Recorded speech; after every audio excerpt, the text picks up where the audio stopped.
کیف نکلم من کان فی المہد صبیا، وہ قوم کہنے لگی کہ ہم اس بچے سے کیا پوچھیں، یہ بچہ کیا جواب دے گا، یہ تو دودھ پیتا بچہ ہے، یہ کیسے بات کر سکتا ہے؟ تو حضرت عیسیٰ علیہ السلام کہنے لگے قال انی عبد اللہ آتانی الکتاب وجعلنی نبیا، کہ مجھے اللہ تبارک و تعالی نے پیغمبر اور نبی بنا کر بھیجا ہے، میری ماں ایسے ہی عزت دار ہے جیسے پہلے تھی، اس نے کوئی غلط کام نہیں کیا ہے۔ یہ چوتھا بچہ۔ پانچواں بچہ، پانچویں لڑکی ہے حضرت مریم، یہ والدہ حضرت عیسیٰ علیہ السلام کی۔ جب یہ 2 سال کی عمر تھی حضرت زکریا داخل ہوئے، حالانکہ یہ محراب میں کچھ کھا رہی تھی۔ حضرت زکریا جب آئے تو دیکھا کہ یہ بے موسم پھل کھا رہی ہے، سردی کے موسم میں گرمی کے پھل کھا رہی ہے، گرمی کے موسم میں سردی کے پھل کھاتی ہے۔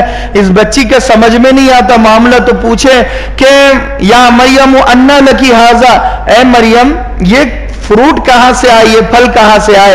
تو حضرت مریم کہنے لگی ہوا من عند اللہ ان اللہ یرزق من یشاء بغیر حساب، کہ میرا پروردگار بے حساب بے شمار رزق دیتا ہے، کہ وہ اللہ تبارک و تعالی کی جانب سے تحفے کے طور پر اتارا گیا ہے۔ تو یہ 5ویں نمبر کی وہ لڑکی جس نے صرف 2 سال کی عمر میں بات چیت کی ہے۔ چھٹا حضرت یحییٰ علیہ السلام، انہی کے خاندان کے شیر خوار دودھ پیتے بچے ہیں۔ حضرت یحییٰ جب پیدا ہوئے تو حضرت عیسیٰ علیہ السلام اور حضرت یحییٰ دونوں کی عمر میں صرف 1 سال کا فرق ہے۔ حضرت یحییٰ علیہ السلام کی عمر 1 سال 1 مہینے کی تھی۔ تو کچھ لوگ آئے حضرت عیسیٰ علیہ السلام کہ حضرت مریم کے پاس اور کہنے لگے بڑا نبی ہے تیرا بیٹا، بتا کوئی دلیل تو ہو۔ تو حضرت یحییٰ علیہ السلام لیٹے ہوئے تھے، 1 سال 1 مہینے کا بچہ، فوراً کھڑے ہوئے اور کہنے لگے کہ انی اشہد انک عبد اللہ ورسولہ، کہ میں گواہی دیتا ہوں کہ یہ میرا جو بھائی ہے عیسیٰ، یہ اللہ کا بندہ اور اس کا رسول ہے۔ یہ چھٹا وہ بچہ کہ جس نے ماں کی گود میں بات چیت کی ہے۔ 7واں کافر بادشاہ کا قصہ کہ اللہ کے نبی صلی اللہ علیہ وسلم نے فرمایا کہ بنی اسرائیل میں ایک کافر بادشاہ تھا، اسے بہت غرور اور تکبر تھا اپنی حکومت کے مضبوط ہونے پر اور فوج کے مضبوط ہونے پر، کہ اللہ تبارک و تعالی نے انتظام یہ کیا کہ اس کے محل میں بڑا جادوگر تھا، اس نے جادو سے اس کی حکومت کو مضبوط کیے ہوئے تھا، وہ دوسروں کی خبر بتایا کرتا تھا کہ کون سا بادشاہ کب حملہ کرے گا۔ وہ جادوگر کے مرنے کا وقت جب قریب آیا تو وہ جادوگر کہنے لگا کہ میں اپنا علم منتقل کرنا چاہتا ہوں، میں جادو سکھانا چاہتا ہوں، مجھے آپ کی قوم کا ایک ذہین ترین لڑکا چاہیے تاکہ میں اسے اپنے جیسا جادوگر بناؤں۔ تو بادشاہ کے طلب پر ایک بچے کو لایا گیا، وہ بچہ بڑا ذہین ترین تھا، وہ بچہ روزانہ آتا جادو سیکھتا۔ راستے میں ایک راہب، ایک مسلمان کا اور ایک عابد کا گھر تھا، وہ عبادت کیا کرتا تھا اور سچا اور پکے دین پر تھا اس وقت کے، اور بڑا عبادت گزار تھا۔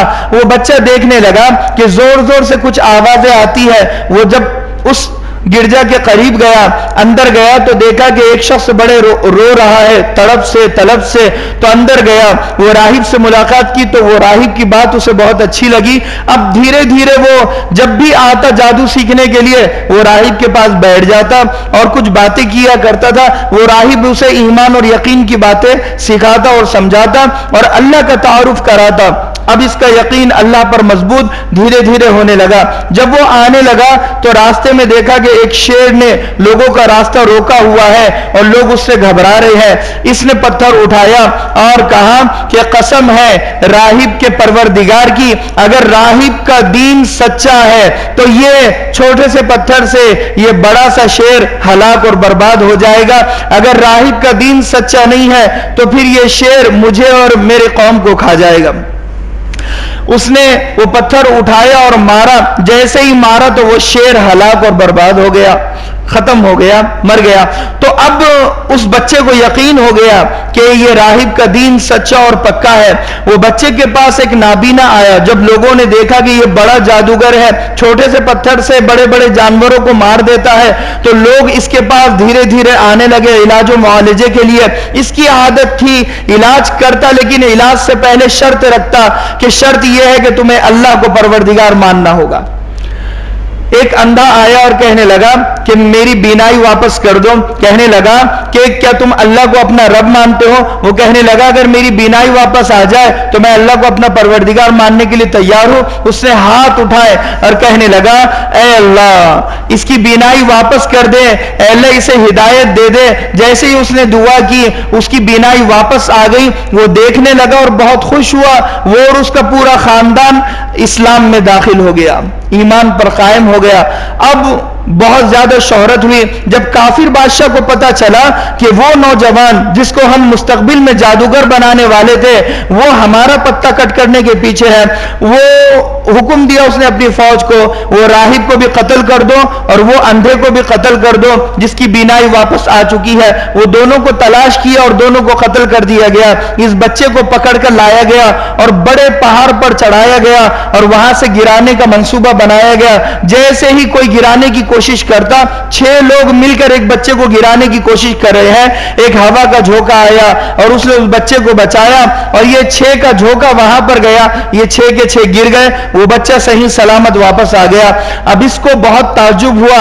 اس نے پھر ایک فوج تیار کی, کہا اسے 20 سمندر میں لے جا کر چھوڑ دو اور وہاں پر غرق کر دو, ڈبا دو اور تم تیر کر واپس آ جانا. کہا ٹھیک ہے. اب یہ منصوبے کے تحت کشتی میں بٹھایا گیا بچے کو اور وہ 20 سمندر میں لے جا کر اسے ڈبانے کی کوشش کی گئی.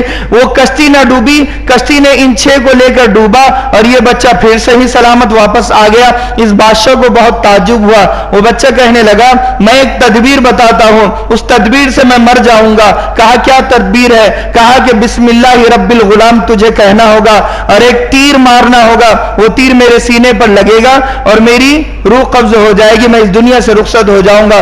لیکن ایک شرط ہے, جب تو پوری قوم کو جمع کرے گا تبھی یہ عمل ہو سکتا ہے, ورنہ یہ عمل نہیں ہوگا.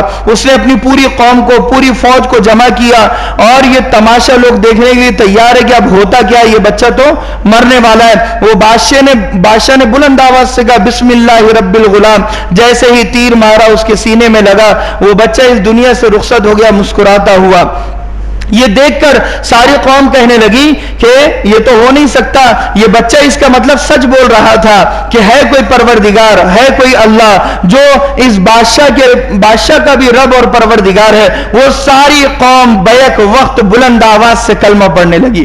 جب ساری قوم مسلمان بن گئی تو بادشاہ کو اور غصہ آیا. اس نے کہا کہ ایک بڑی بڑی خندقیں کھودو اور اس خندق کو آگ سے بھر دو. بڑے بڑے گڈھے کھودے گئے اور اس گڈھوں میں آگ جلائی گئی. ہر گڈھے کو کھولتی ہوئی آگ سے بھر دیا گیا اور لوگوں کو پکڑ پکڑ کر کہا گیا اگر تم اسلام سے پھر جاؤ تو ہم تمہیں چھوڑ دیں ورنہ ہم تمہیں جھونک دیں گے. بیک وقت بیوی اور بچوں کو اس آگ میں جھونکا گیا. اس کا ایک اشارہ قرآن نے دیا ہے, قتل اصحاب الاخدود الذی قتل اصحاب الاخدود النار ذات الوقود, کہ وہ کیسے ظالم لوگ تھے جنہوں نے گڑھوں کو آگ سے بھر دیا, لوگوں کو قتل کر کے اس گڑھے میں ڈال رہے ہیں. اسی دوران ایک ماں کا واقعہ کہ ایک ماں ننھے منھے بچے کو سینے سے لگائی ہوئی ہے, اس بچے کو چھین لیا گیا اور کہا گیا تیرے بچے کو ہم آگ میں ڈال دیں گے, تو فوراً اسلام سے پھر جا.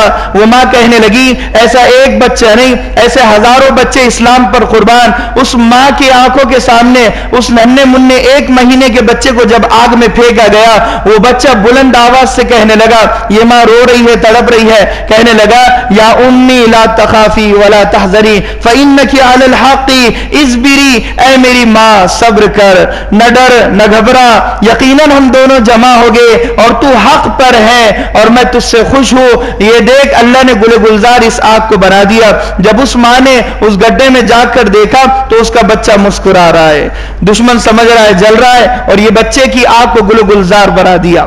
یہ 7واں بچہ کہلایا. 8واں بچہ جس کا نام تھا مبارک الیمامہ. یمامہ قبیل یمامہ کا ایک شخص اللہ کے نبی صلی اللہ علیہ وسلم کے پاس آیا اور کہنے لگا اے محمد میں تجھے نبی ماننے کے لیے تیار ہوں, یہ ابھی بچہ پیدا ہوا ہے, اگر یہ تجھے نبی مان لے تو میں تجھے نبی مان لوں. اللہ کے نبی صلی اللہ علیہ وسلم نے اس بچے کو دیکھا اور کہنے لگے یا غلام, اے بچے, من انا, میں کون ہوں؟ وہ بچہ کہنے لگا انت رسول رب العالمین, آپ اللہ تبارک و تعالیٰ کے پیغمبر اور نبی ہے. اس بچے کو اللہ کے نبی صلی اللہ علیہ وسلم نے دعا دی، بارک اللہ لکا، وہ بچے کی عمر 150 سال ہوئی، اس بچے کا نام مبارک الیمامہ اس دن سے پڑ گیا۔ 9واں بچہ حضرت نوح علیہ السلام کا قصہ کہ حضرت نوح علیہ السلام پیدا ہوئے، صرف 3 دن ہوئے، اس زمانے کا بادشاہ پیدا ہوئے بچوں کو قتل کر دیا کرتا تھا۔ حضرت نوح علیہ السلام کی والدہ انہیں غار میں چھپا آئی، اور یہ ماں کو فکر ہو رہی ہے کہ میرے بچے کا کیا بنے گا، تو حضرت نوح علیہ السلام کو جھانک کر غار میں دیکھا تو حضرت نوح علیہ السلام کہنے لگے، یا امی لا تخافی ولا تحزنی اصبری فانکی علی الحق ان خلقتنی واحفظنی، کہ اے میری ماں صبر کر، غم نہ کر، نہ گھبرا، کہ صبر کر کہ جس اللہ نے مجھے پیدا کیا، واحفظنی، وہی میری حفاظت کے اسباب پیدا کرے گا، وہی میری حفاظت کرنے والا ہے۔ تو 90 بچے حضرت نوح علیہ السلام کہہ رہا ہے۔ 10واں بچہ حضرت موسیٰ علیہ السلام، ان کا واقعہ کہ یہ پیدا ہوئے اور ان کے زمانے میں فرعون تیزی سے بچوں کو قتل کر رہا تھا، ان کی والدہ کو بڑی فکر ہوئی، جیسے ہی پیدا ہوئے تو کہنے لگے، یا امی لا تخافی ولا تحزنی فانکی علی الحق، کہ غم نہ کر، نہ گھبرا، کہ میں پیدا ہوا تو پریشان نہ ہو، اللہ حفاظت کے اسباب چلائے گا۔ جب یہ تھوڑے بڑے ہوئے تو ان کی والدہ کو فکر ہوئی، اب تلاشی ہو رہی تھی، بچوں کو پکڑ پکڑ کر ذبح کیا جا رہا تھا، کاٹا جا رہا تھا، تو انہوں نے گھبراہٹ میں اپنے بچے کو لیا اور تندور میں ڈال دیا، جو کھانا پکانے کا چولہا ہوتا ہے اس چولہے میں اپنے بچے کو چھپا دیا۔ فوج آئی اور فوج نے ٹٹولا، بچہ نہ ملا، یہ فوج چلی گئی۔ اب یہ ماں نے کہا تھا کہ میں شکر گزاری میں 2 رکعت نفل نماز پڑھوں گی، یہ ماں باہر گئی 2 رکعت نفل نماز پڑھنے کے لیے۔ حضرت موسیٰ علیہ السلام کی بہن آئی، اب ان کو پتہ نہ تھا، یہ سمجھی کہ اب مجھے کھانا بنانا ہے، انہوں نے لکڑیاں ڈالی اور آگ لگا دی۔ جب وہ 2 رکعت نماز پڑھ کے واپس آئی تو دیکھا، یا حسرتا قد احرقت ولدی، کہ اے ہائے تو نے میرے بچے کو مار دیا، جلا دیا۔ حضرت موسیٰ علیہ السلام اندر سے پکار کر کہنے لگے، یا امی اصبری لا تخافی ولا تحزنی ربی احفظنی، کہ میرے پروردگار نے میری حفاظت کی ہے۔ یہ حضرت موسیٰ علیہ السلام کا واقعہ۔ 12ویں نمبر پر حضرت ابراہیم علیہ السلام جب پیدا ہوئے، آزر نے گود میں لیا، اور اس زمانہ تھا بت کدوں کا، بڑے بڑے عبادت گزار تھے، لیکن بڑے بڑے بھگوانوں کی پوجا کرتے تھے، پتھر کے بنے ہوئے، لکڑی کے بنے ہوئے۔ اس زمانے میں آزر نے منت مانی کہ جب میرے گھر لڑکا ہوگا تو وہ گودی بنی ہوئی تھی اس زمانے میں بڑے معبود کی، تو اس گودی میں اس بچے کو رکھا جاتا تھا پوری رات اور پورا دن۔ اگر یہ بچہ بچ جاتا تو اسے مبارک سمجھا جاتا تھا، مر جاتا تو اس کو بلی مانا جاتا تھا۔ حضرت ابراہیم علیہ السلام کو حضرت آزر نے جب لیا گود میں اور رکھنے کے لیے لے جا رہے ہیں تو بلند آواز سے حضرت ابراہیم علیہ السلام کھڑے ہوئے پوری طاقت سے، یہ پیدا ہوئے وہ بچہ کہنے لگے، لا الہ الا اللہ وحدہ لا شریک لہ الحمدللہ الذی ہدانا لہذا وما کننا لنہتدی لولا ان ہدانا اللہ۔ حضرت ابراہیم علیہ السلام کہنے لگے، نہیں ہے کوئی معبود سوائے اللہ کے، وہ اکیلا ہے، کوئی اس کا شریک نہیں ہے، تمام تعریفیں اس اللہ کے لیے ہے جس نے مجھے اور ہم کو ہدایت دی ہے۔ آزر نے اس بچے کو گھبرا کر نیچے رکھ دیا، کہا یہ کیا ہو گیا؟ اس زمانے میں حضرت ابراہیم علیہ السلام نے بات کی۔ 13ویں نمبر پر امام الانبیاء خاتم النبیین والمرسلین، اللہ کے نبی صلی اللہ علیہ وسلم جب پیدا ہوئے، اول ما تکلم بھی، حضرت آمنہ رضی اللہ عنہ فرماتی ہیں اس بچے نے سب سے پہلے اپنی زبان سے کیا کہا؟ اللہ اکبر کبیرا والحمد للہ کثیرا سبحان اللہ بکرۃ و اصیلا، کہ سب سے بڑا اللہ ہے، اللہ سے بڑا کوئی نہیں ہے، کبیرا ساری بڑی تعریفیں اللہ کے لیے ہے، وہ سبحان اللہ بکرۃ و اصیلا، اور تمام بڑی بڑی چھوٹی چھوٹی تسبیح تحمید تعریف سب کچھ اللہ کے لیے ہے، بکرۃ و اصیلا، صبح و شام اسی کی تسبیح و بڑائی ہے۔ یہ 13 وہ بچے کہ جنہوں نے اپنے زمانے میں بچپن میں ماں کی گود میں بات چیت کی ہے۔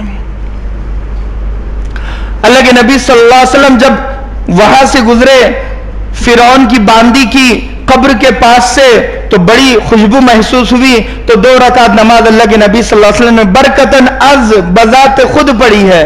اس میں حضرت جبریل نے نہیں کہا تھا، خود اللہ کے نبی صلی اللہ علیہ وسلم کا دل چاہا تو وہاں پر 2 رکعت نماز پڑھی ہے. پھر جب آگے بڑھے تو اللہ کے نبی صلی اللہ علیہ وسلم نے دیکھا کہ ایک بڑی قوم ہے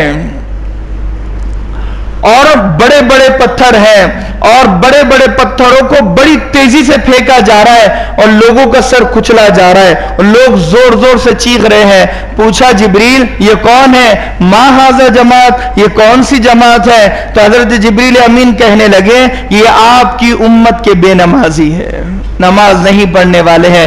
ان کے سروں پر کئی دنوں کی فجر، کئی دنوں کی ظہر، کئی دنوں کی عصر اور مغرب اور عشاء باقی ہے، قضا نمازیں بھی باقی ہے، جان بوجھ کر نمازیں چھوڑیے وہ بھی باقی ہے. آپ کی امت میں پیدا ہو کر یہ نماز چھوڑ رہے ہیں، یہ آپ کی امت کے گناہگار ہے. اللہ کے نبی صلی اللہ علیہ وسلم کئی دیر وہاں پر کھڑے رہے، زار و قطار روتے رہے. حضرت جبریل امین نے آپ کو تسلی دی اور کہا کہ یہ میری امت کے ساتھ کیسا برتاؤ اور سلوک ہے. 5واں واقعہ، جب اللہ کے نبی صلی اللہ علیہ وسلم تھوڑا آگے بڑھے تو دیکھا کہ کچھ لوگوں کے بدن پر چھوٹے چھوٹے کپڑے ہیں اور انہیں تھوہر کا درخت پلیٹ میں سجا کر دیا جا رہا ہے. تھوہر کا درخت کہتے ہیں جو بڑا کڑوا ہوتا ہے، بڑا زہریلا ہوتا ہے، بڑا کانٹے دار ہوتا ہے اور انسان کی زندگی کے لیے بڑا نقصان دہ ہے. وہ درخت کی پتیوں کو سجا کر انہیں دیا جا رہا ہے، زبردستی کھلایا جا رہا ہے، یہ کھا رہے ہیں اور وہ پتیاں لہذا شرمگاہ سے نکل رہی ہے اور چیخ و پکار اور خون کی ندیاں ہیں، یہ خون کی ندیوں میں انہیں زبردستی غوطہ دیا جا رہا ہے. کہا کہ یہ کون سے لوگ ہیں؟ کہا کہ یہ آپ کی امت کے وہ لوگ ہیں جو زکوٰۃ نہیں دیا کرتے تھے، وہ لوگ ہیں. 6ٹھی جماعت پر اللہ کے نبی صلی اللہ علیہ وسلم کا گزر ہوا تو دیکھا کہ کچھ لوگ ایسے ہیں کہ یہ وہ لوگ ہیں کہ جو امانت میں خیانت کیا کرتے تھے، کہ کچھ فرشتے کھڑے ہوئے ہیں اور یہ لوگ وہاں سے گزر رہے ہیں، ان کے پاس کانٹے دار ہتھیار ہے اور یہ لوگوں کو زور زور سے مار رہے اور وہ چیخ رہے ہیں. پوچھا یہ کون ہے؟ کہا کہ یہ امانت میں خیانت کرنے والے ہیں. پھر آگے گزر ہوا، کہا کہ کچھ لوگوں کے ہونٹ اونٹ کی طرح ہے، اونٹ کے ہونٹوں کی طرح ہے اور بڑا بڑا گرم زقوم کا درخت اور زہریلے جانوروں کے گوشت کو سڑا کر ان کے منہ میں ڈالا جا رہا ہے اور وہ شرمگاہ کے راستے سے نکل رہا ہے. کہا کہ یہ کون لوگ ہیں؟ کہا کہ آپ کی امت کے یہ وہ لوگ ہیں جو جھوٹی قسم کھایا کرتے تھے، جھوٹی قسم کھانے والے. اللہ کے نبی صلی اللہ علیہ وسلم تھوڑا آگے بڑھے تو دیکھا کہ ایک بہت خوبصورت ترین عورت ہے اور وہ آپ کو دعوت دے ہلم یا محمد کہہ رہے. اللہ کے نبی صلی اللہ علیہ وسلم نے جواب نہیں دیا. کہا کہ جبریل یہ کون ہے؟ کہنے لگے یہ دنیا ہے. اگر آپ اس کا جواب دے دیتے تو آپ کی امت دنیا کی خاطر ایمان کا سودا کر لیتی. آپ نے جواب نہیں دیا. آپ کی امت کا ایک بڑا حصہ دنیا کے دھوکے میں پڑنے سے بچے گا اس کی برکت سے.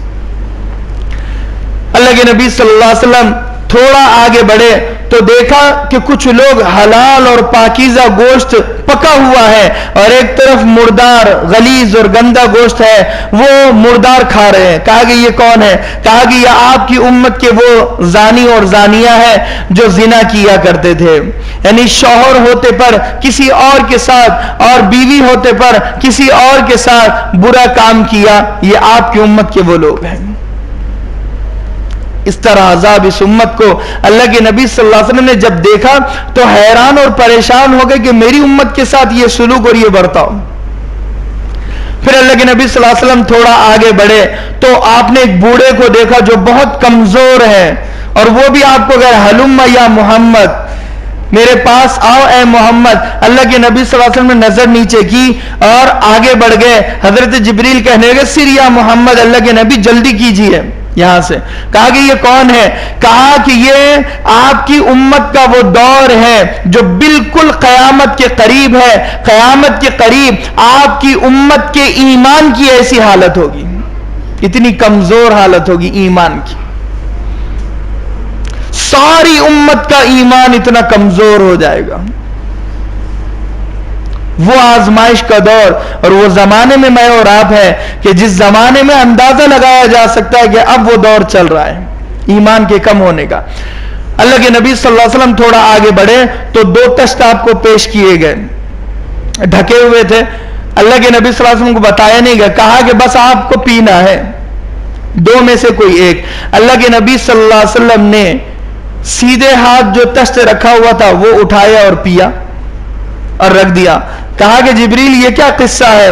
تو حضرت جبریل کہنے لگے کہ یہ آپ کی امت کے وہ لوگ ہیں, یہ آپ نے فطرت کو پسند کیا ہے, دودھ کو پسند کیا ہے. ایک برتن میں دودھ اور دوسرے میں شراب رکھی ہوئی تھی, اگر آپ شراب کو لے لیتے تو آپ کی ساری امت اس کی عادی ہو جاتی. اللہ کے نبی صلی اللہ علیہ وسلم نے فطرت کو پسند کیا ہے. تو یہ بتانا مقصد ہے.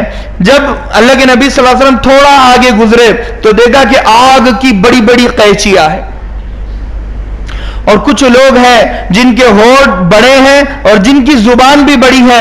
اتنی بڑی زبان ہے کہ ان کی زبان کو پورے بدن سے لپیٹا گیا, اور ان کے ہونٹ اتنے بڑے ہیں کہ نیچے کا ہونٹ لٹک کر قدموں تک آ گیا, اور اوپر کا ہونٹ اوپر ہو کر ان کا چہرہ چھپا ہوا ہے, سب سے زیادہ بدترین اور بد شکل حالت میں. کہا کہ یہ کون ہے؟ تو اللہ کے نبی صلی اللہ علیہ وسلم سے کہا گیا کہ یہ حق کو چھپانے والے ہیں, سچ کو چھپانے والے ہیں. جب بھی کبھی دیکھتے کہ یہ سچ ہے تو اس کو چھپا دیتے, اس کی تائید نہیں کرتے, پیچھے ہٹ جاتے. تو سچ کو چھپانے والے لوگ ہیں. قرآن کی تعلیمات کو چھپانا بھی اس میں شامل, حدیث کی تعلیمات کو چھپانا بھی اس میں شامل, اسلام کی تعلیمات کو چھپانا بھی اس میں شامل. اور ایک اور بچے کا واقعہ کہ وہ اپنے بچے کو دودھ پلا رہی ہے تو سامنے سے ایک خوبصورت ترین نوجوان گزرا, تو یہ ماں کہنے لگی اللہم اجعل ابنی مثلہا, کہ اے اللہ میرے بیٹے کو اس خوبصورت ترین نوجوان کے جیسا بنا جو گھوڑے پر گزر رہا ہے. تو یہ بچہ دودھ پی رہا تھا, اس نے دودھ پینا چھوڑ دیا اور کہنے لگا اللہم لا تجعلنی مثلہ, اے اللہ مجھے اس جیسا مت بنا. اب یہ ماں حیران اور پریشان ہے. پھر ایک عورت گزری جسے لوگ مار رہے ہیں اور کہہ رہے ہیں کہ تو نے زنا بھی کیا ہے, تو نے چوری بھی کی ہے. تو یہ ماں کہنے لگی اللہم لا تجعل ابنی مثلہا, اے اللہ میرے بیٹے کو اس جیسا مت بنانا. تو یہ دودھ پی رہا تھا, اس نے دودھ پینا چھوڑ دیا اور کہنے لگا اللہم اجعلنی مثلہا, اے اللہ مجھے ایسا ہی بنانا. اب یہ ماں کو بات سمجھ میں نہیں آئی کہ پہلے تو کہا کہ بنا تو نہیں بنا, دوسرا کہا نہیں بنا تو بنا کہا. تو یہ بچہ کہنے لگا کہ وہ جو پہلا نوجوان گزرا ہے وَأَمَّا الرَّاكِبُ فَهُوَ مِنَ الْجَبَابِيرَ, یہ جو شہسوار گزرا ہے خوبصورت ترین گھوڑے پر اور خوبصورت شکل میں, یہ سب سے بڑا ظالم ہے. اور وہ جو عورت گزری ہے جسے لوگ زانی اور چور کہہ کر مار رہے تھے, یہ عورت عبادت گزار ہے. اور یہ اپنی زبان سے کہہ رہی تھی حسبی اللہ و نعم الوکیل, میرا اللہ میرا پروردگار مجھے کافی ہے, شافی ہے. تو یقیناً مجھے پریشانیاں آفت مصیبتیں آئے گی, لیکن مجھے ایسا ایمان منظور ہے, ایسا ایمان منظور نہیں ہے کہ جس کی ظاہری شکل و صورت تو بہت خوبصورت ہو, خوبصورت گھوڑا بھی ہو, خوبصورت شکل بھی ہو, دیکھنے والے دھوکے میں پڑ جائے, ایسا ایمان نہیں چاہیے. تو کچھ لوگ اس امت میں ویسے بھی ہوگے کہ دیکھنے والے انہیں بہت گناہگار سمجھیں گے, لیکن اندر سے بڑے پائے کے ایمان والے ہوگے. اسی لیے لہذا سیرت کا پیغام یہ ہے کہ اللہ کے نبی کی زندگی میری زندگی بن جائے, اللہ کے نبی کا مشن میرا مشن بن جائے, اللہ کے نبی کا فیشن میرا فیشن بن جائے, اللہ کے نبی کا طریقہ میرا طریقہ بن جائے. میں وہ بال رکھوں جو میرے نبی کے بال ہو, میں وہ لباس پہنوں جو میرے نبی کا لباس ہو, میں وہ تجارت کروں جو میرے نبی کی تجارت ہو, میری زبان سے وہ نکلے جو میری نبی کی زبان سے نکلے, میری چوائس وہ ہو جو میرے نبی کی پسند پسند ہو اور مجھے نفرت اس چیز سے ہو جو میرے نبی جس سے نفرت کرتے ہو. یہ ہے کامل، اکمل، مکمل عاشق رسول ہونے کی نشانی. ارحم 13 بیانات ہو گئے. سیرت کا یہ عنوان یہیں پر ختم کیا جاتا ہے. یقیناً بہت بڑا سمندر ہے، بہت چھوٹی سی کوشش کی گئی ہے چھوٹے سے قطرے کو آپ کے سامنے پیش کرنے کی، اس کا بھی حق ادا نہیں ہوا، لیکن گزارش صرف یہی ہے، ایک ہے سن لینا اور بھول جانا، اور ایک ہے سن کر عمل کرنا. عمل کا میدان ہے. اٹھ اور زمانے کے مقدر کو بدل دے. تو مرد مسلمان ہے، تو پیغام عمل دے. نیا سال شروع ہو چکا ہے انگریزی اعتبار سے. انگریز خوشیاں منائے تو سمجھ میں آئے، لیکن وہ بھی ہدایت پر نہیں ہے. انہوں نے بھی حضرت عیسیٰ علیہ السلام کی تعلیمات کو بھلایا، حضرت عیسیٰ کو خدا بنایا. ہمیں چاہیے تھا کہ ہم ان کے پاس دعوت کا پیغام لے کر جاتے اور ان سے کہتے کہ تم جسے خدا سمجھ رہے ہو وہ خدا نہیں، وہ ایک نبی ہے، اور تمہیں اللہ کے نبی صلی اللہ علیہ وسلم کو نبی ماننا پڑے گا. نہیں مانو گے تو تمہاری دین اور دنیا دونوں بھی عاقبت تمہاری خراب ہو جائے گی. تو ہم ان کے پیچھے چلنے لگے، ہم ان کے جیسے بننے لگے، ہم ناچ گانا کرنے لگے، شراب پینے لگے، نئے سال کا جشن منانے لگے. مسلمانوں کا نیا سال محرم الحرام سے شروع ہوتا ہے اور ذی الحجہ پر ختم ہوتا ہے. ہمارے سال میں ایسا جشن نہیں ہے، ہمارے مذہب میں ایسا جشن نہیں ہے. شراب کو اللہ کے نبی نے پسند نہیں کیا تو میں کیوں پسند کروں؟ اللہ کے نبی گانے کی چیزوں کو مٹانے کے لیے آئے تھے اور ہم گانا بجا رہے ہیں.